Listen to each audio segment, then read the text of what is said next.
You can't fix what you don't acknowledge, and you certainly can't change a reality you are actively refusing to see. I have walked onto this stage thousands of times, and I have looked into the eyes of thousands of parents, but there is a specific kind of desperation that comes from a mother who has convinced herself that her martyrdom is actually love. It is a heavy, suffocating kind of energy that fills the room before a single word is even spoken. When I first reviewed the file for the show featuring Marilyn and her 26-year-old son Jake, I knew immediately that we were dealing with a woman who had confused parenting with ownership. The title of the segment was about an out-of-control son destroying a family. But as I sat backstage in my dressing room, reading through the pre-interview notes and the transcripts of their home videos, I saw a very different narrative. I saw a woman who had constructed a fortress of perfect parenting to hide a deep, terrifying insecurity. She wasn't just a mother. She was the architect of the very disaster she was begging me to fix. When I walked out to the applause and took my seat, I looked over at Marilyn. She was the picture of composure, at least on the surface. She was dressed immaculately, hair perfectly coiffed, sitting with a posture that suggested moral superiority. On her lap, she held a thick, color-coded binder. I have seen a lot of binders in my career. Usually, when a guest brings a binder, they think they are bringing evidence to a trial where they are the prosecutor and their family members are the defendants. They think if they can just show me enough receipts, enough printed text messages, and enough timelines, I will bang a gavel and validate their victimhood. Marilyn looked at me with eyes that said, "I have done everything right, Dr. Phil. Please tell the world what a monster my son is." Next to her sat David, her husband, who looked like a man who had long ago surrendered his voice to keep the peace, shrinking into the upholstery of the chair, and on the far end was Jake. He was slumped, wearing a hoodie that cost more than my first car, looking at the floor with a mixture of shame and entitlement that usually signals a failure to launch. I started the conversation the way I often do, by giving her the floor. I wanted to see the presentation before I looked for the pathology. Marilyn didn't hesitate. She opened that binder and began to recite the litany of her sacrifices. She told me about the private tutors she hired when Jake was failing math in middle school. She detailed the legal fees she paid when he got a DUI at 19. She listed the 3 different cars she had purchased for him because he had wrecked or neglected the previous ones. She spoke with a rapid-fire cadence, a breathlessness that suggested she was running a race against anyone who might dare to interrupt her narrative. She wanted me to know that she was a good mother. In fact, she used that phrase 4 times in the first 3 minutes. "I am a good mother, Dr. Phil. I have given him everything. I have sacrificed my retirement savings, my relationship with my husband, and my own peace of mind just to make sure Jake has a chance in this world." As I listened, I wasn't just hearing the facts. I was listening to the music beneath the words. I was hearing the transaction. In Marilyn's mind, every check she wrote and every mess she cleaned up was a deposit in a bank account that was supposed to yield a specific return. A successful, grateful son who reflected her glory back to her. But instead, she got a 26-year-old man who couldn't hold a job, who smoked weed in the basement she renovated for him, and who cursed her out when she didn't cut the crust off his sandwiches. Yes, you heard that right. She was still making his lunch. The audience gasped when she admitted that, but Marilyn didn't flinch. She justified it immediately. "Well, if I don't make him lunch, he won't eat, and then he gets low blood sugar and gets angry, and I just can't have him angry in the house." That right there is the hook. That is the moment the logic breaks down. She wasn't feeding him because she cared about his nutrition. She was feeding him to manage his mood so she didn't have to deal with the discomfort of his emotions. She was managing the environment to protect herself, not him. I turned to David, the husband, who had been silent up to this point. I asked him, "How's this working for you, Dad?" He sighed, a long, heavy exhale that seemed to deflate his entire body. He looked at Marilyn with fear in his eyes before speaking. "It's destroying us," he said softly. "She won't let him fail. Every time he stumbles, she's there with a pillow before he even hits the ground. I've tried to tell her to stop, to let him figure it out, but she accuses me of not loving him. She says I'm cold. She says I'm abusive because I want him to pay his own phone bill." Marilyn interjected immediately, her voice rising an octave. "Because you don't understand him, David. He has anxiety. He has potential. If we just support him a little longer, he's going to turn the corner. I know he is. I'm his mother." A mother doesn't give up on her child. I let the silence hang in the air for a moment. I wanted the audience and Marilyn to feel the weight of what she just said. She was hiding behind the sacred shield of motherhood to defend behavior that was crippling her son. I leaned forward, resting my elbows on my knees, looking directly at her. "Marilyn," I said, keeping my voice low and level, "there is a difference between loving your child and loving the feeling of being needed by your child. You are loving this boy to death. You are crippling him. You are stealing his struggle. And by stealing his struggle, you are stealing his victory. You think you are a perfect parent because you provide, but let me tell you what I see.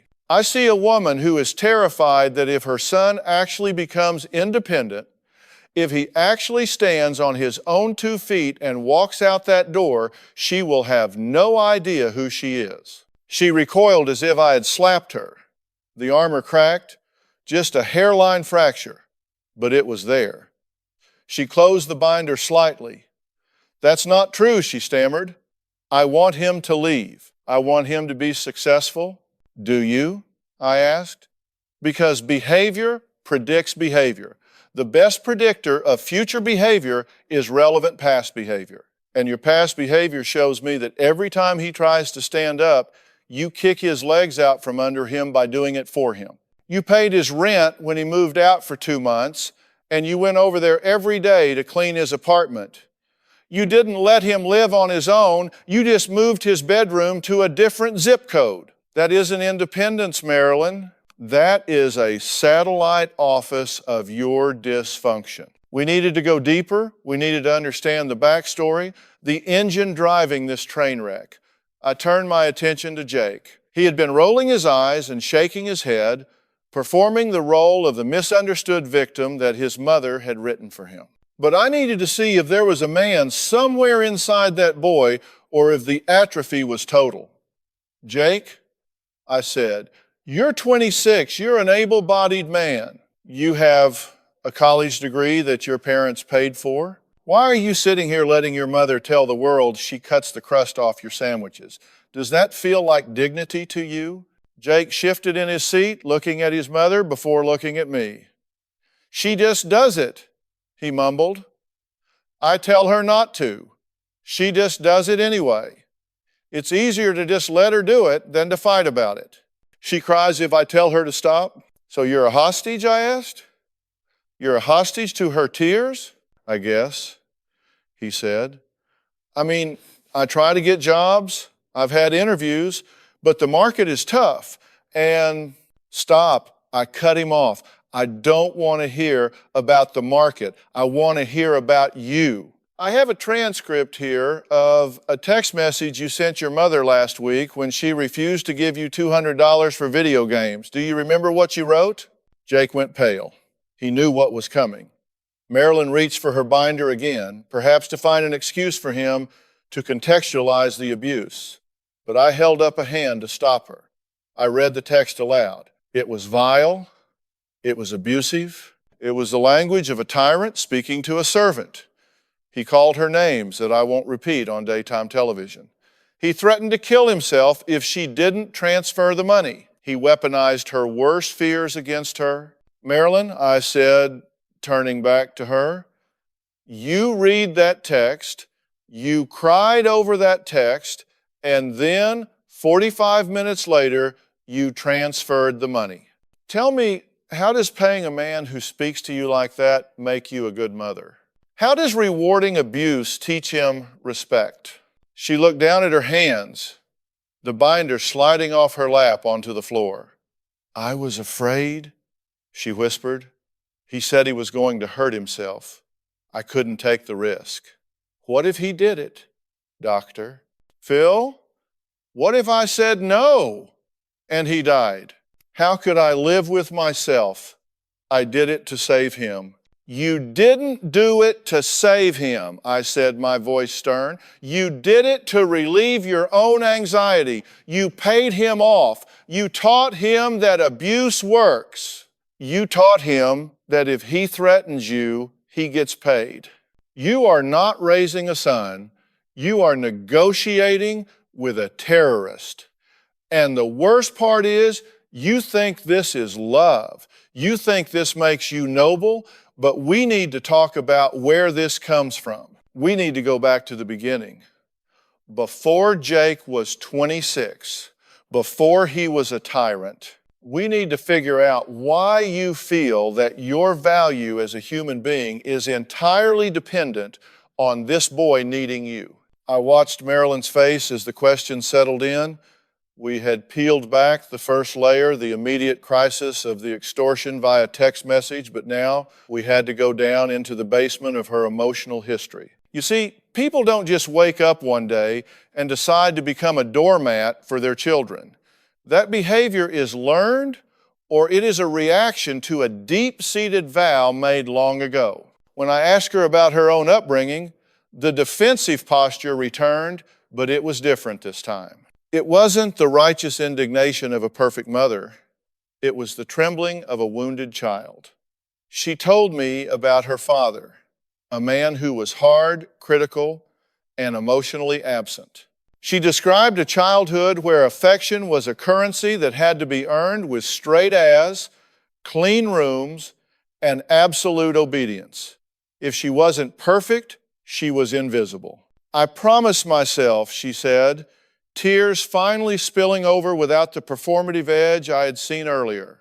I promised myself that when I had a child, he would never, ever have to earn my love.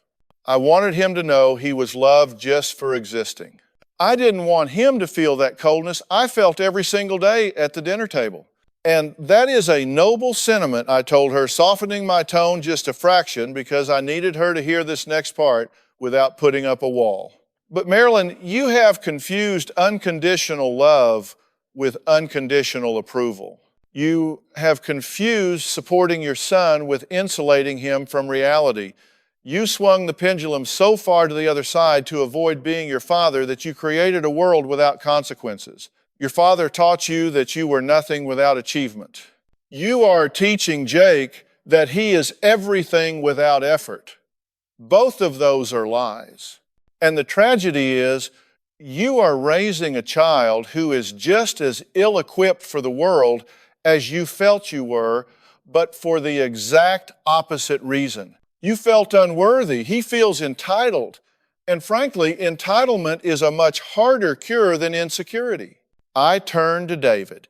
In every dynamic like this, there is a co-conspirator.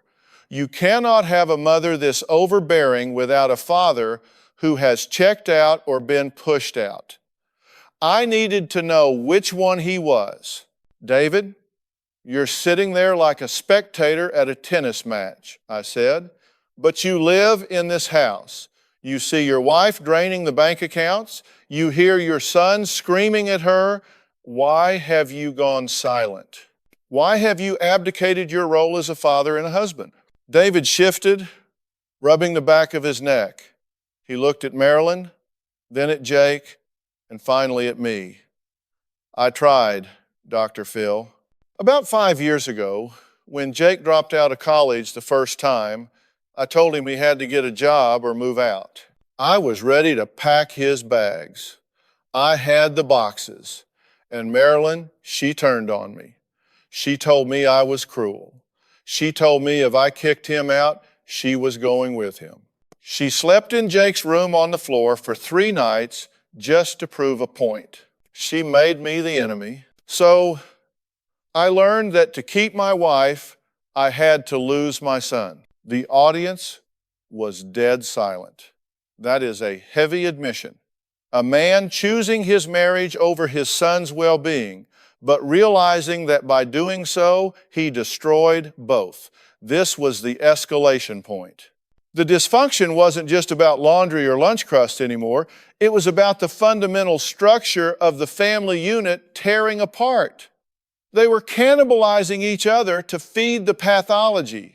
So let me get this straight, I said. Looking from one to the other, you, David, decided that peace was more important than progress. You decided that avoiding a fight with Marilyn was worth sacrificing Jake's manhood because that is what you did. You let her castrate him socially and emotionally because you didn't want to sleep on the couch. And you, Marilyn, you weaponized your marriage to protect your addiction to enabling. And make no mistake, it is an addiction. You get a payoff from being his savior. When he is in crisis, you feel important. When he is broken, you feel necessary. If he gets fixed, if he gets a job and a wife and a life, you're terrified you'll be obsolete. I picked up the file again. We had to look at how bad things had actually gotten because the text messages were just the tip of the iceberg. I flipped to a police report from 6 months prior. This was the escalation I was looking for. The moment where bad parenting crossed the line into aiding and abetting. We need to talk about the jewelry store incident, I said, laying the paper on the small table between us. Jake flinched. He knew this was the nuclear option. Marilyn immediately tried to interject. That was a misunderstanding, she said quickly, her hand shaking. He didn't mean to. Stop, I barked, cutting her off. I am not asking for your spin. I am looking at a police report. Jake, you took your grandmother's diamond engagement ring, a family heirloom, and you pawned it for $800. Is that correct? Jake stared at his shoes. Yeah, he mumbled. I needed the money. I had debts. Debts to whom, I asked. Just people, he said evasively. Drug dealers? I asked. He didn't answer, which was an answer in itself. So you stole your grandmother's ring to pay off a drug debt. And Marilyn, when the police called because the pawn shop flagged the item as potentially stolen, given the disparity in value in the seller, what did you do? Marilyn looked like she wanted to disappear. I went down there. You went down there, I repeated. And did you let him face the consequences? Did you let him spend a night in jail to think about the fact that he is a thief? No. You told the officers that you had given him permission to sell it. You filed a false police statement to cover for your son's felony. You bought the ring back for $1,200, $400 more than he sold it for, and you brought him home and ordered a pizza. Is that a summary of the events? I couldn't let him have a record, she cried out. He's so young. A felony would ruin his life. He wouldn't be able to get a job. He doesn't have a job now, I shouted, leaning forward, my voice booming through the studio. He has no job, no ambition, and now he has no conscience. You didn't save his future, Marilyn. You taught him that the law does not apply to him because mommy can rewrite reality. You taught him that he can steal from his own blood, and not only will he get away with it, but you will pay a premium to cover his tracks. You aren't his mother anymore. You are his accomplice. You are the getaway driver in the robbery of your own life. I stood up then, needing to pace a bit to let that energy dissipate. I walked over to the large screens on the stage wall. I want to show you something, I said. We sent a camera crew to your house to document a typical day. You told my producers that Jake is trying really hard, and that he helps around the house. Let's see what helping looks like. The video played. It was footage of the basement. It was a pigsty, pizza boxes stacked like towers, empty soda bottles filled with amber liquid that I prayed was apple juice but suspected was not, mounds of laundry covering the floor. In the center of the chaos sat Jake in his gaming chair, headset on, screaming at a screen. The camera panned to the stairs where Marilyn was coming down with a laundry basket. She didn't ask him to move. She literally stepped over piles of trash to pick up his dirty underwear from the floor while he didn't even acknowledge her presence. Then the camera caught a moment, a real unscripted moment of horror. Marilyn accidentally unplugged a cord with her foot while navigating the debris. The screen went black. Jake whipped around, ripped the headset off, and screamed, "You stupid bitch, look what you did! Get out! Get out!" And on the video, Marilyn didn't yell back. She didn't slap him. She cowered. She apologized. "I'm sorry, honey. I'm sorry. I'll fix it," she stammered on the tape, frantically trying to plug the cord back in while he berated her. The clip ended, and the studio was silent. I looked at Marilyn. She was weeping silently. I looked at Jake. He looked annoyed that we had shown it, not ashamed of his behavior, but annoyed at the exposure. "That is not a home," I said, walking back to my chair. "That is a hostage situation. And Marilyn, you are suffering from Stockholm Syndrome. You have fallen in love with your captor. You are apologizing to the person who is abusing you." And Jake, you look at that and you don't even flinch. You think that is normal? You think you are a man? "She shouldn't be in my room," Jake snapped, his voice dripping with arrogance. "I told her 1,000 times not to come in when I'm gaming. It's a ranked match. She ruined it." "She was picking up your dirty underwear," I shot back. "She was cleaning the filth you live in. You are 26 years old. If you don't want her in your room, clean it yourself. Better yet, get your own room in your own house, paid for with your own money. You have the audacity to sit there and justify calling your mother a stupid bitch because she interrupted your video game? You are a parasite, son. And I don't say that to be mean. I say that because it is the biological definition of what you are doing. You are feeding off a host, draining her resources, her energy, and her dignity, and giving nothing back but poison. I looked at David. And you watch this? You watch him speak to your wife like that? "I didn't know it was that bad," David whispered. "I stay upstairs. I don't go down there." "You don't go down there because you're a coward," I said, blunt and hard.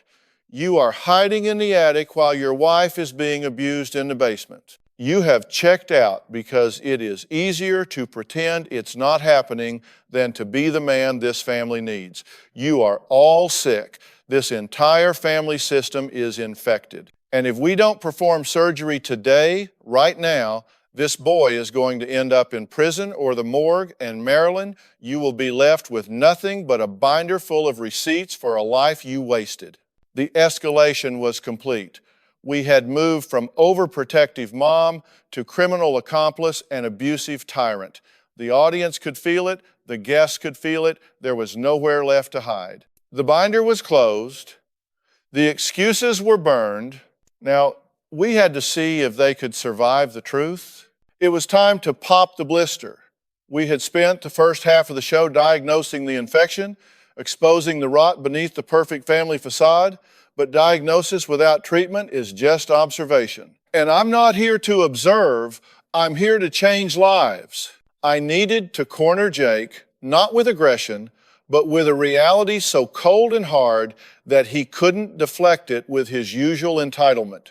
And I needed to break Marilyn's heart to save her life. I turned my chair directly toward Jake. I ignored Marilyn and David for a moment. I wanted to isolate him. "Jake, I want you to look at me. Forget the audience, forget the cameras. Just you and me. I've been doing this a long time, son. I've seen killers. I've seen addicts. I've seen con artists.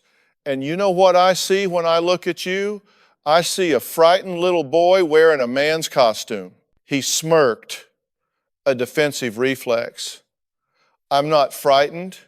He scoffed. Oh, you are terrified, I countered immediately, leaning in. You are paralyzed by fear. You act tough with your mother because she's a safe target. You scream and curse at her because you know she won't fight back. That's not power, Jake. That's cowardice. A real man doesn't need to bully a 60-year-old woman to feel big. But the reason you do it isn't just because you're a bully. It's because deep down, you know you can't hack it out there. You know that if you stepped out that door today, the world would eat you alive. You don't have the skills, you don't have the grit, and you don't have the resilience. And that terrifies you. So you build a little kingdom in the basement where you can be the king, and you make your mother your servant so you don't have to face the fact that out here you are nobody. The smirk vanished. His jaw tightened. I had hit the nerve. I could make it, he muttered, but the conviction was gone. Could you? I challenged. Let's play that out. If I took you right now, stripped you of your phone, your credit cards, and your car, and dropped you in the middle of downtown with $50, would you survive? Or would you be calling mommy within an hour crying for a rescue? You see, Jake, your arrogance is a shield. It protects you from the shame of knowing that at 26, you are still an infant. You are dependent, and dependency breeds hostility. You hate her because you need her. You resent her because she is the evidence of your failure. I let that sink in. You hate her because you need her. It's a fundamental psychological truth. We resent the people who hold the keys to our survival when we should be holding them ourselves. I swiveled back to Marilyn. She was wiping her eyes, looking broken. Marilyn, did you hear that? He resents you. Every sandwich you make, every dollar you give, every time you clean his room, you are adding a brick to the wall of resentment he has for you. You think you are buying love. You are buying contempt. He despises you for making him weak. I don't want him to hate me, she sobbed, her voice cracking. I just want him to be okay. Then you have to be willing to let him not be okay, I said firmly. You have to be willing to let him fall. You have to be willing to let him feel the cold, hard pavement of life. Because until he feels the consequences of his actions, he will never respect himself, and he will certainly never respect you. You have to fire yourself as his mother. Fire myself? She asked, bewildered. Yes. Resign, effective immediately. You are done. No more laundry, no more sandwiches, no more money, no more bailouts, no more lying to the police. You are retiring from the job of Jake's Savior. You can be his mother, you can love him, you can encourage him, but you are done being his crutch. But he has nowhere to go, she protested, panic rising in her voice. He has no money. He'll be on the street. He is a 26-year-old man with a college degree and 2 working legs, I shouted. He can get a job. He can flip burgers. He can dig ditches. He can do what millions of other men do every day to survive. You act like he is disabled. He is not disabled. He is disenabled. And you did that, and if he ends up on the street for a few nights, maybe that's exactly where he needs to be to realize that the Hilton Hotel of Mom and Dad is closed for business. I stood up and walked over to the large monitor again.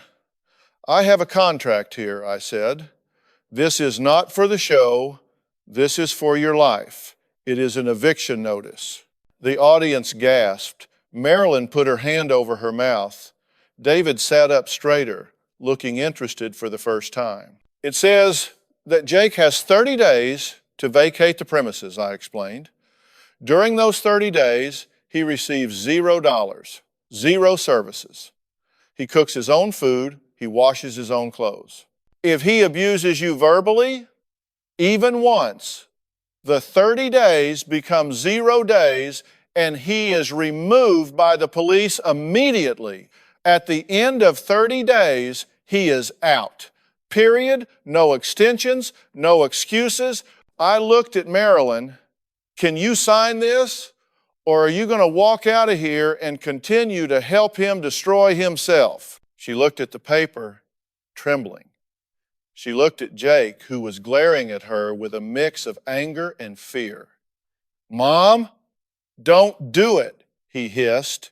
He's crazy. We don't need this. See that? I pointed at Jake. He is manipulating you right now. He is calling me crazy to protect his comfort. He doesn't care about you, Marilyn. He cares about the free ride. Prove me wrong. Prove to me that you love your son enough to stop killing him with kindness. Marilyn looked at David. David? She asked, her voice small. David stood up. It was the first time he had shown any spine in years. He walked over to me, took the pen, and signed the paper. I'm signing it, he said, his voice shaking but clear. I'm done, Marilyn. I want my wife back. And I want my son to be a man. I'm signing it. The audience erupted in applause. David had finally stepped into the ring. He handed the pen to Marilyn. She held it like it weighed 1,000 pounds. She looked at Jake one last time. He wasn't looking at her with love. He was looking at her with calculation, trying to figure out if he could bluff his way out of this. And I think in that moment, she finally saw it. She saw the vacancy in his eyes where gratitude should have been. She signed it. Jake jumped up. You've got to be kidding me. This is bull. You're going to kick me out because some TV doctor told you to? Sit down. I ordered, using my command voice, the one that doesn't leave room for argument. You are not the victim here, Jake. You are the beneficiary of a wake-up call. And I am not just throwing you to the wolves. I have resources for you. I have a dual diagnosis treatment center in Texas that specializes in failure to launch syndrome and behavioral issues. They are ready to take you today, right now. A car is waiting. Jake laughed nervously. I'm not going to rehab. I don't have a drug problem. You have a life problem, I said. You are addicted to dependency. And yes, you have a substance issue with the weed and who knows what else. But the real addiction is to your mother's enabling. The program isn't just about drugs, it's about building a man. You will work. You will have chores. You will have therapy. You will learn to stand on your own. It is fully paid for, but you have to get in the car. I walked back to Marilyn. This is the deal, Marilyn. If he goes to the center and completes the program 90 days, then you can renegotiate a relationship with him as an adult. If he refuses to go, the eviction notice stands, and he leaves your house in 30 days with nothing. Those are the options. Door A, treatment and a chance at a future. Door B, the street and a hard lesson in reality. I turned to Jake. What's it gonna be, hero? You want to be a tough guy? Then make a tough decision. Step up or step out. The confrontation was at its peak. The air in the room was electric. This was the breakthrough moment or the breakdown.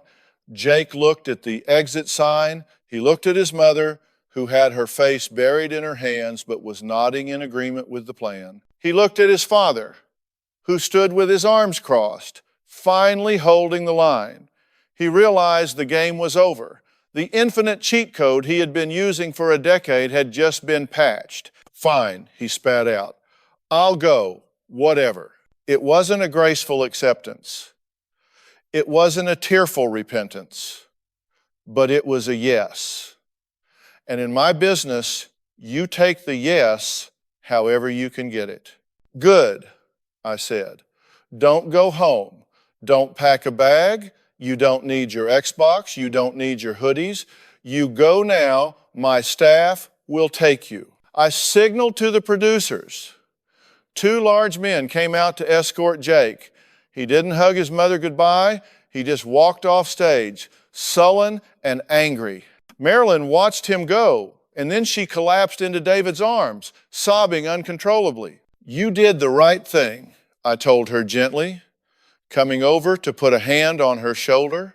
That was the hardest thing you have ever done, but it was the most loving thing you have ever done. You just saved his life. It feels like I killed him. She wept. I know, I said. Change feels like death to the old way of living, but you have to let the old dynamic die so a new one can be born. You have to mourn the little boy you wanted to protect so you can welcome the man he needs to become. The show ended there, but the story didn't. We sent Jake to the facility. We sent Marilyn and David to intensive family counseling to work on their marriage and to deprogram Marilyn from her enabling habits. I told the audience we would follow up, and we did. But outcomes in real life are rarely as neat as a 30-minute sitcom resolution. 6 months later, we brought them back. Marilyn looked different. Her hair was different, looser, less rigid. She wasn't carrying a binder.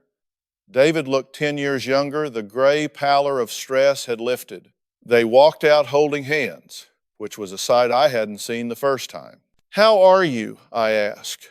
Better, Marilyn said, and her voice was steady. It's been quiet. Hard, but quiet. We've been learning how to be a couple again without the constant chaos of Jake. And Jake? I asked. The screen flickered to life. Jake was joining us via satellite from the facility in Texas. He looked different too. He had a haircut. He was wearing a polo shirt tucked in.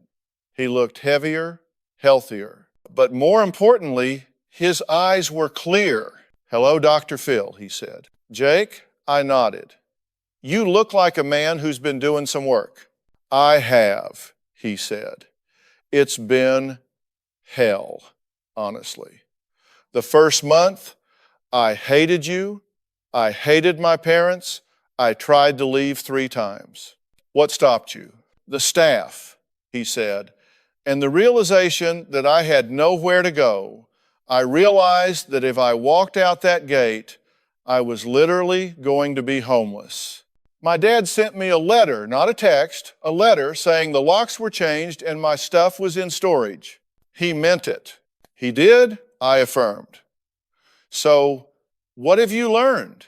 I learned that I'm not special, Jake said, and he actually cracked a small smile. I learned that the world doesn't owe me anything. I've been working in the kitchen here. Washing dishes, it sucks, but it feels kind of good to earn my keep. I bought my own shoes last week with the money I made. They're cheap shoes, but I bought them. Marilyn was crying again, but these were different tears. These were tears of relief, of hope. I owe my mom an apology, Jake said, looking into the camera. Mom, I was a nightmare. I treated you like garbage because I hated myself. I'm sorry. I'm not asking for anything. I'm sorry. Marilyn nodded, unable to speak, clutching David's hand. This is a good start, I told him. But let's be clear. This is just the beginning. Jake, you are not fixed. You are in recovery. You are learning how to walk after being carried for 26 years. You are going to stumble. And Marilyn, the test is coming. When he leaves there, he is going to have bad days. He is going to ask for help. And you are going to have to be strong enough to say, I love you too much to help you. Can you do that? I can, she said. And this time, looking at the steel in her eyes, I believed her. We wrapped the show. As the audience cheered, I felt that familiar mixture of exhaustion and satisfaction. We hadn't performed a miracle. We had simply removed the obstacles that were preventing reality from doing its job. We stopped the enabling so the growing could begin. I walked backstage, loosening my tie. Another family pulled back from the brink. It's messy work, it's painful work, but as I always say, you can't change what you don't acknowledge. Today, they acknowledged it. Today, they stopped writing fiction in a binder and started writing a real future, and that, folks, is what it's all about.